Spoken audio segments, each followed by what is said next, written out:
जिला प्रशासन वैशाली के फेसबुक लाइव में आप सभी का स्वागत है। मैं संजीत कुमार, प्रखंड विकास पदाधिकारी महुआ, फेसबुक लाइव के माध्यम से प्रखंड द्वारा क्रियान्वित की गई योजनाओं की जानकारी देना चाहता हूं। प्रखंड के द्वारा अनेक प्रकार की योजनाओं का क्रियान्वयन किया जाता है। इसमें दो तरह की योजनाओं का क्रियान्वयन किया जाता है। पहला है व्यक्तिगत लाभ की योजनाएं और दूसरा है आधारभूत संरचना का विकास।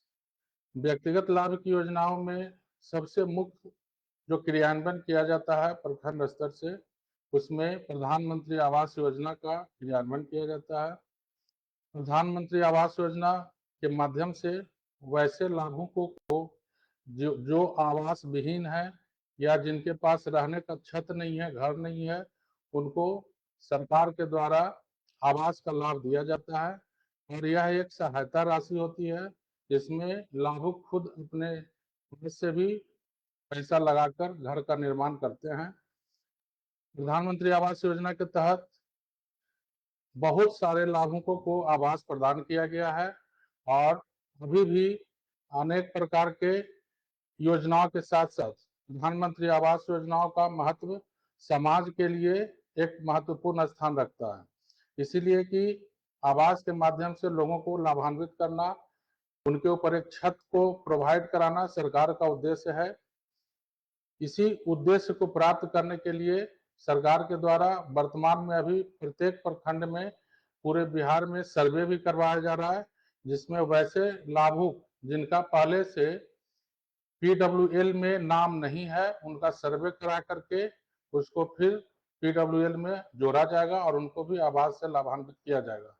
वर्तमान में प्रखंड में जितने भी पीडब्ल्यूएल हैं, दैट मीन्स कि परमानेंट वेटिंग लिस्ट में जिन लोगों का नाम है उन सभी को आवास का लाभ दिया जा चुका है और लगातार दिया जा रहा है, जिससे सभी लाभुक अपना घर बनवा सकें और पीडब्ल्यूएल को समाप्त किया जा सके। पीडब्ल्यूएल में परमानेंट वेटिंग लिस्ट एक ऐसा लिस्ट होता है जिसमें आवास के जो भी व्यक्ति हैं, लाभुक हैं, उनका सूची रहता है और पूरे सूची को सरकार के द्वारा फुलफिल कर दिया गया है। इतना अधिक आवंटन बिहार सरकार को दिया गया है कि संपूर्ण बिहार में पीडब्ल्यूएल को समाप्त करने का लक्ष्य रखा गया है।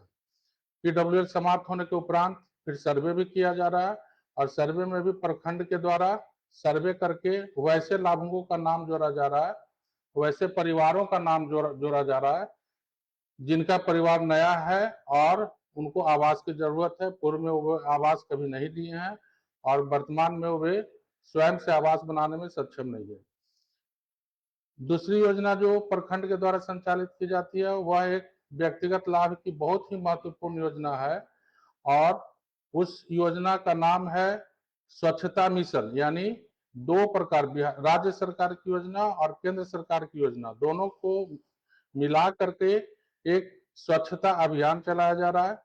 राज्य सरकार की लोहिया स्वच्छ बिहार अभियान योजना है और भारत सरकार की एसबीएम योजना है। संपूर्ण एसबीएम योजना और एलएसबीए योजना दोनों को मिला करके स्वच्छता अभियान का प्रारूप दिया गया है। अब ये कल्पना किया जा रहा है कि जिस तरह से शहरों में नगर निगम के माध्यम से कचरा और कूड़ा का उठाव किया जाता है, उसी तरह से ग्रामीण क्षेत्रों में भी, क्योंकि पॉपुलेशन डेंसिटी धीरे धीरे बढ़ रहा है और ग्रामीण क्षेत्रों में भी सफाई की अत्यंत आवश्यकता है। इसी उद्देश्य को पूरा करने के लिए ग्रामीण क्षेत्रों में स्वच्छता का अभियान चलाया जा रहा है और प्रत्येक वार्ड में जिस तरह नगरों में कूड़ा और कचरा का उठाव किया जाता है, उसी तरह से पंचायतों में भी कचरा का उठाव किया जाना, उसका सम्यक डिस्पोजल किया जाना, यह एक प्रक्रिया है और उसमें सरकार अभी लगी हुई है। इसके तहत हम लोग प्रत्येक घर में शौचालय भी बनवा रहे हैं और वैसे लाभुक जो शौचालय बनाते हैं उनको 12,000 रुपये की प्रोत्साहन राशि दी जाती है। 12,000 रुपया प्रोत्साहन राशि है और उस राशि के माध्यम से लोग शौचालय भी, बहुत सारे लोग शौचालय बनवा रहे हैं। जो लोग शौचालय बना लेते हैं उनको हम लोग 12,000 रुपया प्रोत्साहन राशि के रूप में देते हैं। इसके अलावा प्रखंड के द्वारा आधारभूत संरचना का विकास किया जा रहा है। सरकार के द्वारा 15वीं वित्त आयोग और कस्टम वित्त आयोग के माध्यम से सड़कों का निर्माण किया जा रहा है, पीसीसी का ढलाई किया जा रहा है, अनेक प्रकार के आधारभूत संरचनाओं का विकास किया जा रहा है ताकि लोगों का उत्थान हो। पंचायत समिति के माध्यम से भी अनेक प्रकार के आधारभूत संरचनाओं का निर्माण किया जाता है, जिसमें गली का निर्माण, पक्की गली का निर्माण, फिर इसके अलावा खरंजा का निर्माण, इस तरह का अनेक प्रकार का योजना किया जा रहा है। इसके अलावा व्यक्तिगत लाभ में एक पेंशन की योजना की जाती है प्रखंड के द्वारा। यह भी एक काफी इम्पोर्टेंट योजना है, जिसमें बेसहारा लोग या वृद्धजन लोग जो होते हैं, उनको सरकार के द्वारा सहायता दी जाती है। इसमें वृद्धजन पेंशन योजना, वैसे लोग जो विधवा, वैसी महिलाएं जो विधवा हैं, उनको सहारा देने के लिए उनको भी राशि की सहायता की जाती है। दिव्यांग लोगों को दिया जाता है सहायता। तो स्टेट के द्वारा वैसे सेक्शन जो कमजोर लोग हैं और जो खुद पे समर्थ नहीं है, जो उनको सहारा देने के लिए इस प्रकार की योजनाएं चलाई जाती है। इसके अलावा प्रखंड के द्वारा अनेक प्रकार के कार्यों का संपादन किया जाता है, जिसमें मुख्य रूप से निर्वाचन का कार्य भी होता है, विधानसभा का निर्वाचन, पंचायत का निर्वाचन, फिर पैक्स का और अनेक सहकारी संस्थाओं का भी निर्वाचन प्रखंड के द्वारा करवाया जाता है। इसके अतिरिक्त हम लोग प्रखंड स्तर पे हमेशा वोटर लिस्ट का निर्माण करते हैं, जिसमें लोगों का नाम भी जोड़ा जाता है, जो लोग बाहर चले जाते हैं उसका नाम हटाया जाता है।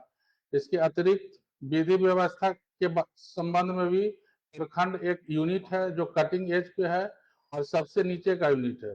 प्रखंड के माध्यम से पूरे प्रखंड में विधि व्यवस्था का संधारण किया जाता है, जिसमें प्रखंड की एक बहुत ही महत्वपूर्ण भूमिका है और प्रखंड विकास पदाधिकारी के द्वारा जनप्रतिनिधियों और प्रशासन के बीच कड़ी का एक काम किया जाता है, जिसमें शांति व्यवस्था बनी रहे। शांति व्यवस्था जब बनी रहती है तभी ही आधारभूत संरचना का भी विकास होता है और व्यक्तिगत लाभ की योजनाएं भी संपादित की जाती है। इस तरह से प्रखंड के द्वारा अनेक प्रकार के कार्यों का संपादन किया जाता है और जिसमें व्यक्तिगत लाभ साथ साथ आधारभूत संरचना का विकास किया जाता है। इसके अतिरिक्त हम लोग देखते हैं कि प्रखंड स्तर पे एक प्रशासन का सबसे निचला कड़ी है और प्रखंड ही ऐसा एक प्रशासनिक यूनिट है जिसके माध्यम से सारे रिपोर्टों का संकलन अनेक विभागों का कार्य प्रखंड के द्वारा किया जाता है। प्रखंड स्तर पे बहुत सारे सुपरवाइजर पदाधिकारी भी होते हैं, उनके द्वारा भी जो कार्यों का संपादन किया जाता है, उसका देखरेख, उसका कंट्रोलिंग, उसका मॉनिटरिंग प्रखंड स्तर पे प्रखंड विकास पदाधिकारी के द्वारा किया जाता है। इस तरह से बहुत सारे कार्यों का प्रखंड के द्वारा संपादन किया जाता है और मेरा यही अपील है कि अधिक से अधिक लोग आकर के प्रखंड में व्यक्तिगत एवं आधारभूत संरचनाओं में लाभ उठाएं। इसी के साथ साथ इस फेसबुक लाइव में जुड़ने के लिए सभी लोगों को बहुत धन्यवाद और पुनः हम लोग इसमें अनेक प्रकार की जानकारियां देते रहेंगे।